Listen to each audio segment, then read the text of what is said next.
The first time you opened a dating app, did it feel like opening an old diary?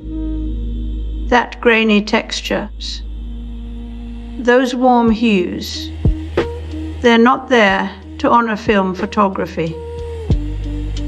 They're selling you trust, a curated illusion of authenticity that says, this is real, this has depth. Designers are fluent in the language of memory now.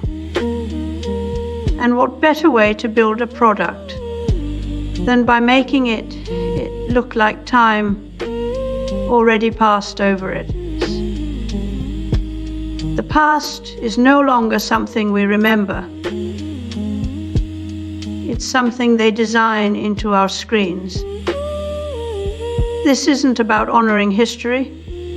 It's about short-circuiting it. We don't need real experience when we have emotional shortcuts in our pocket. The result: a world where the past is not something lived, but something rendered. A visual veneer that tells us this space is safe to inhabit. But Benjamin warned us, when tradition dissolves into reproduction, what remains is not memory, it's marketing. And every time you swipe left or right, you're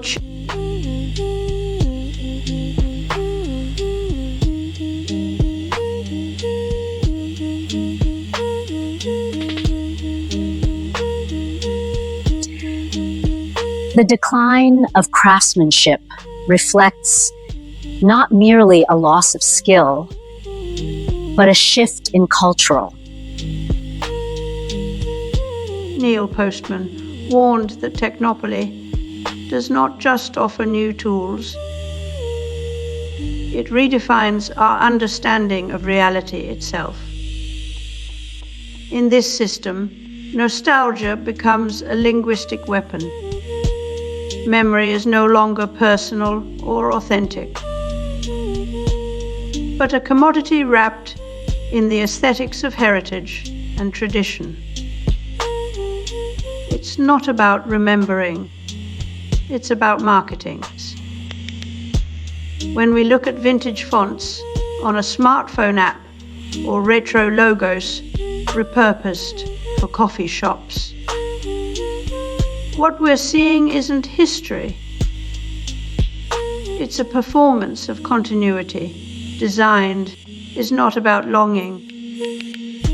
It's a formal aesthetic that replaces the urgency of modernist innovation with a comfort in what once was, regardless of its relevance to now. Think of it as a design crutch for a world where progress has lost meaning. We're stuck in a loop, rehashing decades without ever fully inhabiting them. This is the cultural logic of late capitalism. When the future disappears, the past becomes your only escape route. But even that is curated, packaged, and sold.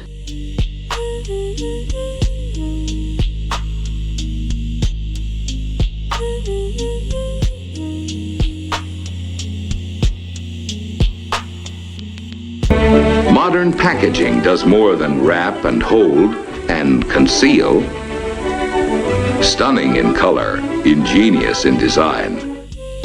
Take a look at those retro style app icons, that vinyl textured landing page, or your smart speaker with its mid-century modern curves. These aren't just design choices. They're calculated emotional triggers. Modern product designers don't just want you to use their products. They want you to feel like you've always used them. And for this, They borrow from the past, not because it's authentic, but because it feels familiar. It's a kind of shortcut psychology. No need to build trust from scratch when you can see. Just this week, an AI-generated film called Dreams of Violets made headlines for costing just $2,000 and taking only 2 months to produce. The director behind it described the process as a new kind of creative efficiency, an artificial nostalgia, perhaps. This is the same logic at play in product design today. Use digital tools to simulate not innovation, but familiarity. It's like the mid-century ad campaigns that dressed up modern appliances with antique fonts and warm sepia tones. It's just a template for trust. The nostalgia aesthetic isn't just about visuals. It's a kind of semiotic code. When we see a product that looks like it comes from another time, we don't question its function as much because the visual says, "I know you." Think of how television once made people long for pre-industrial simplicities. It wasn't really about remembering the past.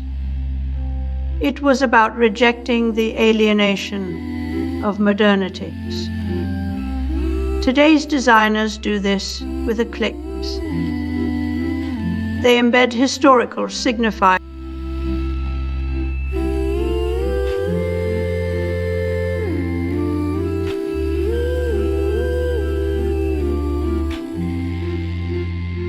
We have a new human being, and that's Chris Potter of Memetics Corporation, a new synthesizer, the Yamaha DX100, and a new computer, the Commodore Amiga.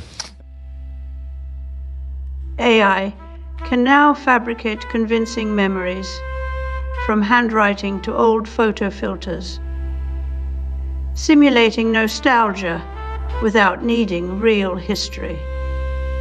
These forgeries don't just mimic styles,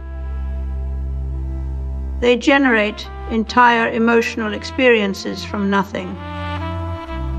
The result is not a return to the past, but a reconfiguration of how we remember. We no longer need lived experience when algorithms can design our sentimentality for us.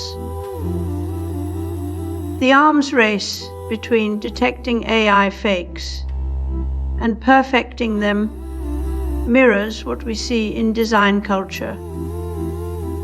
Vintage aesthetics, reworked to feel authentic, without ever being real. The same logic that drives fake aged denim or retro car designs now powers deepfakes with film grain added for emotional texture. Detection tools struggle as the line between simulation and reality blurs further.